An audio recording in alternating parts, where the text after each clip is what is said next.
Hi, it's me, Ken Nair, with Christ Quest Ministries. Before we can discover what your spiritual DNA from God is, we need to identify where we can find ideas of spiritual DNAs. I'm only going to make a brief mention of 1 Corinthians 12:4 and Romans 12:4 through 8. There, it speaks of 7 motivational spiritual gifts, which define who we are and reveal each individual's spiritual DNA. The first gift mentioned is the prophet. I'm not talking about a person who looks into the future and makes pronouncements. Rather, its use here is speaking out as a result of being inspired. That is, to proclaim. There are 2 sides to this gift. There's the God-influenced positive side, which I've labeled the special abilities. And for the prophet, they are able to discern true commitment. They are aggressive in speech.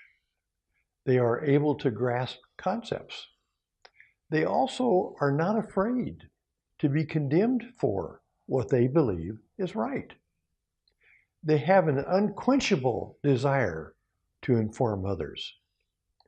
They're responsive to godly conviction. Then there's the flesh-influenced negative side, which I've labeled the areas of concern.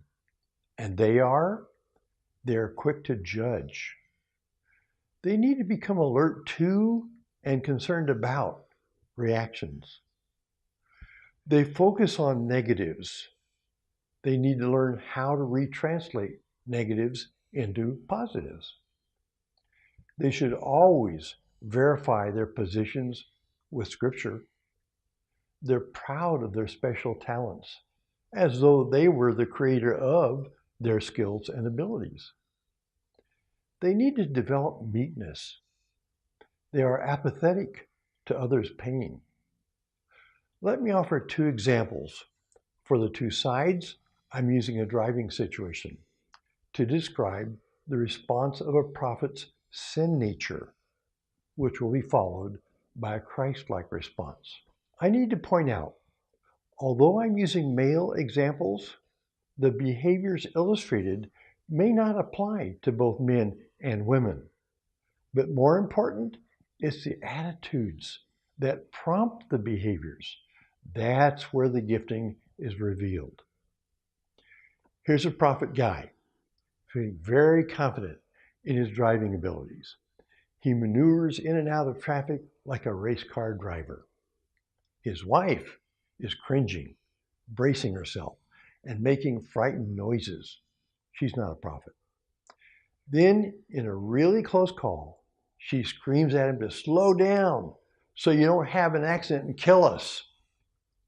Angry, he screams back at her, I've never had an accident and you know it.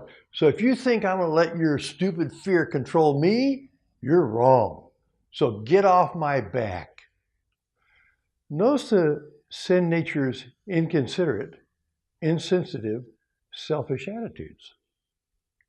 Let me contrast that with a Christ-like response.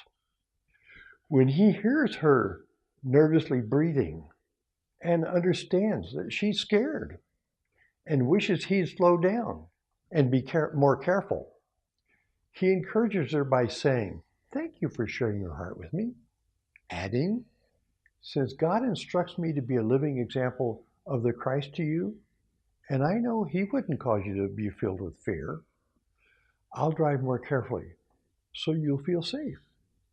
See Ephesians 5:25 through 27. Notice the Christ-like attitude of heartfelt care and consideration. Let me close with that. Till next time, this is Ken Nair, signing off.